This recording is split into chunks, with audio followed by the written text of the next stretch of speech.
자, 등잔 밑이 어둡다는 속담 이럴 때 쓰는 걸까요? 백성문 변호사님. 네, 최근에 정말 간이 큰 범죄 조직이 경찰에 의해서 소탕이 됐는데요. 어허. 일단 관련 영상 통해서 제가 설명드리겠습니다. 소탕이 됐어요, 네. 자, 어딘지 수사할모 있죠? 저 남성 휴대전화를 보는 척하면서 주변을 두리번거립니다. 네. 그리고 화단에 손을 쓱 넣어서 뭔가를 은밀하게 숨깁니다. 어허. 그리고는 저 남성 천천히 이 자리를 벗어납니다. 야. 자, 남성이 숨긴 물건이 무엇인지는 잠시 후에 나오는데요. 네. 자, 수도권에 위치한 폐공장입니다. 네. 자, 경찰이 수갑찬 남성과 함께 저 건물 안으로 저렇게 들어가는데요. 어머. 근데 입구부터 좀 심상치 않은 안막이 쳐져 있습니다. 그러네요. 그죠?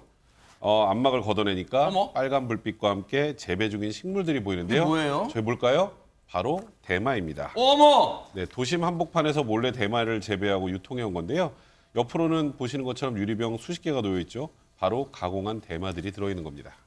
아니, 이건수 교수님, 혹시 현직에 계실 때도 지금 이게 도심 한복판에 공장 안에 보니까 대마가 지금 저런 경우 있었어요? 지금 우리나라가 마약이 안전한 국가가 아니라고 저를 합니다. 왜냐하면 아하. 우리가 마약하면 천연마약, 향정신술 의약품, 대마를 포함하는데 특히 대마 같은 경우에도 저렇게 간 크게 대도심에서 대마를 재배하고 네. 판매한다는 게 정말 놀랍고요. 네. 특히 대마 같은 경우는 저 잎과 그 씨앗 껍질이 아주 강한 의존성과 내성이 강한 약성질이 있거든요. 네. 그 저런 걸 판매를 하고 있는데 21일 날 대마초를 판매한 11명과 구매한 56명 총 67명을 검거했는데요. 네. 이 중에 13명이 구속됐고 압수한 대마초는 총 17kg이고요.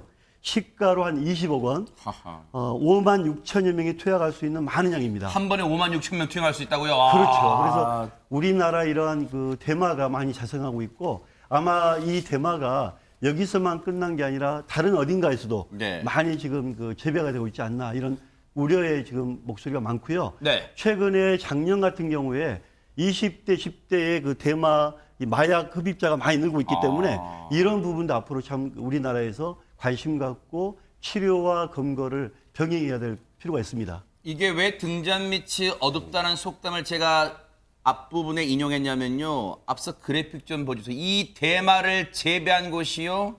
경기도 김포의 한 폐공장뿐 아니라 보세요. 오른쪽. 서울 영등포구 상가 건물 4곳에서 버젓이 대마 재배하는 것뿐 아니라 유통을 하고 있었어요. 대박 사건. 아니 그러면 저 사람들 꽤 긴 시간 동안 경찰의 추적을 피해왔던 걸까요? 허주원 변호사님. 네, 지금 인터넷과 SNS를 통해서 이 대마를 유통하는 것이 확산이 되고 있어서 그래요? 경찰이 굉장히 주목을 하고 있습니다. 이 사람들도요, 지금 다크 웹사이트를 통해서 구매자랑 접촉한 뒤에 이 유통을 했다고 하는데 네. 다크 웹사이트라고 하는 것은 이제 특정 프로그램만 통해서 접속이 가능하기 때문에 일반적인 방법으로 접속이 안 돼서 그래요? 범죄에 악용되는 경우가 많거든요. 네. 근데 이들도 이 다크웹을 통해서 구매자랑 접촉한 뒤에 추적을 피하기 위해서 또 가상화폐를 대금으로 받았어요. 그리고 대마를 팔았는데 지금 확인된 구매자만 36명이라고 하고요. 또 재배, 공급, 모집, 자금 세탁 이렇게 역할까지 나누어서 굉장히 조직적으로 범행을 해온 것으로 드러났습니다. 그리고 거래할 때는요. 앞서 얘기한 것처럼 던지기 수법을 이용을 했는데 뭐 이미 언론에 많이 그렇죠. 나왔지만 뭐 구체적인 수법은 말 않는 게 낫겠어요. 않는 게 낫겠어요. 그렇죠. 숨겨놓고 뭐 이렇게 하는 그런 네. 방법을 사용을 했고요. 또 지금 이 범죄 수익금이 한 5천만 원 정도 경찰이 환수할 예정이라고 하고요. 가산 자산 거래 내역을 조사 중이라고 합니다. 경찰 얘기 들어보시고 이어가 보도록 하겠습니다. 자기들이 이제 사업한다고 이제 사업 내용은 주인도 잘 모르고요. 주인들은 전혀 알고 있지 못했어요. 오히려 굉장히 놀래하더라고요. 유통책들의 행동에 있어서 그 제가 본 사례 중에 가장 조직적이었고 각자의 행동에 대해서 어느 정도 조직적으로 담합을 한 상태라 대마 냄새가 완제품은 냄새가 엄청 심합니다. 그 냄새를 빼기 위해서 환풍 시설을 했고 주변에 다니다가 혹시 그런 냄새가 나시면 경찰에 신고해 주시기 바랍니다. 우리 경찰분들이 조금 더 노력해 주셔야 돼요. 지금도 잘하고 계시지만 왜냐하면 저런 마약 사범들은요. 지금 우리 사회를 병들게 하고 좀먹는 그런 존재들입니다. 정말 이 땅에 발붙이지 못하게 해야 돼요. 자, 그런가 하면 여러분 튤립의 나라, 풍차의 나라 하면 어디가 떠오르십니까? 이 나라에 이게 등장했다고 합니다. 하재근 평론가님. 네덜란드인데요. 네덜란드의 세계 최대 항구 도시인 유럽 최대 항구 도시인 로테르담이 있는데 네. 로테르담의 물 위에 종이로 만든 집이 있다는 거예요. 어머. 땅 위가 아니라 물 위입니다. 물 위예요? 네, 관련된 영상이 있는데 한번 보시죠. 너무 그건 무리 아니에요? 네. 물인 줄 아는데 네. 무리가 아니라 물 위에 저런 수상 가옥들이 있는데 굉장히 고급스럽게 보이거든요. 근데 값비싼 재료를 사용해서 지었을 것 같은데 어머. 바로 종이로 지었다고 합니다. 저게 진짜 종이집이라고요? 그렇다고 합니다. 방수 처리가 된 재활용 골판지를 친환경 접착제로 붙였는데 어머. 뼈대가 되는 오각형 구조물을 수십 차례 감싸서 집의 형태를 만들었다고 합니다. 네. 그래서 많은 분들이 일단 형태는 만들었지만 젖으면 어떡하냐라고 걱정하실 수가 있는데 의외로 내부에 욕실을 설치해도 될 만큼 습기에 강하고 방음은 물론 냉난방 조절까지 가능하다고 합니다. 아니 이게 진짜 보고도 믿기지 않는다는 게 이런 경우를 말한 것 없이 지금 저게 버젓이 떠 있어요. 저게 종이로 만든 집 맞을까요, 진짜? 저 보면은 저는 좀 살고 싶네요. 무엇보다도 네. 집이 너무 아름답게 네. 되는 것 같고 무엇보다도 그 땅이 좀 좁은 나라에서 네. 이렇게 바다에서 산다는 것도 참 좋은 것 같고 저렴한 건축비가 건축하는데 많은 그 비용을 절감할 수가 있고 또 하나는 이제 네. 그 수상 가옥이 앞으로 그 미래형 주택이다 이런 그 말이 많이 나오고 있습니다. 그래서 무엇보다 네덜란드의 한 회사가 영감을 그 골판지에서 포장 상자에서 영감을 얻어서 저렇게 집도 개발해서 산다는 것도 참 좋은 방안이 아닌가 생각합니다. 네. 무엇보다 친환경이라는 게 좀 더 매력적으로 다가오네요. 자, 그런가 하면 예술 작품의 장소는 진짜 어디든 구애받지 않는 것 같아요. 전혜연 평론가님. 예, 물론 우리도 이것을 예술작품의 소재로 쓴 것 어릴 때 경험 있으실 겁니다. 그런데요, 브라질 리우데자네이루의 해변 모래소자장에 엄청난 그림이 등장했다고 합니다. 영상 같이 보시죠.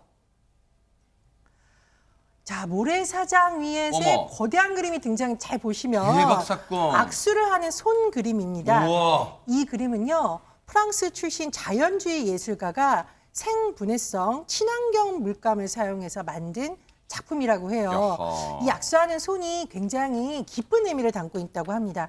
지구촌의 공생, 연결을 상징하는 것인데요. 지구 환경 문제 어머. 모두 함께 해결하자는 의미라고 합니다.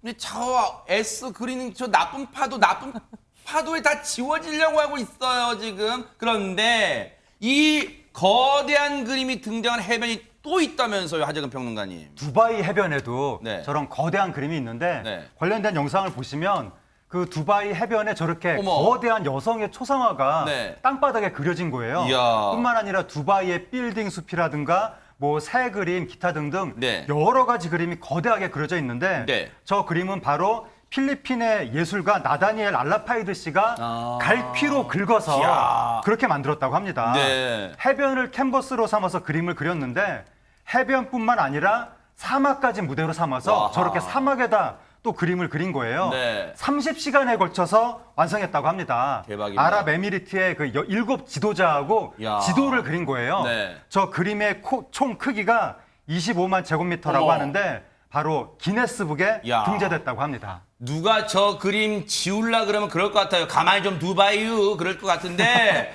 저 특별한 비법, 모래 그림을 그리는 특별한 비법이 있을까요? 작가의 얘기 좀 들어보시고 이어가 보도록 하겠습니다.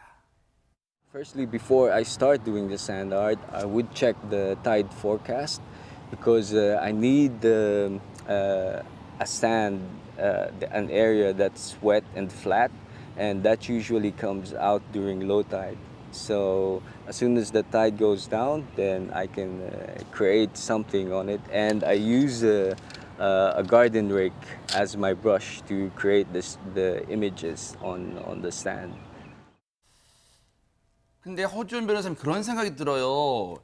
해변에 모래 위에 그린 작품들은 영원할 수가 없잖아요. 작품은 유한하지만 이 감동은 영원할 수 있죠. 네. 이 나다니엘 씨가 필리핀 예술가인데 원래는 이 대형 수족관에서 전시기획 전문가로 일하던 분이었대요. 그런데 2014년부터 숨겨왔던 재능, 자신의 몰랐던 이 재능을 발견을 한 게 이제 모래사장 예술에 재능이 네. 있다. 이렇게 알게 됐다는 겁니다. 아하. 그래서 이 예술을 시작했다고 하고요. 나다니엘 씨도 비록 파도와 바람에 휩쓸려서 내 작품을 미술관에 전시조차 못하지만 그림 그릴 때마다 세상에 소통하는 느낌이고 보람이 있다라고 얘기를 했다네요. 네, 저 말이 좀 더 우리를 또 감동케 하네요.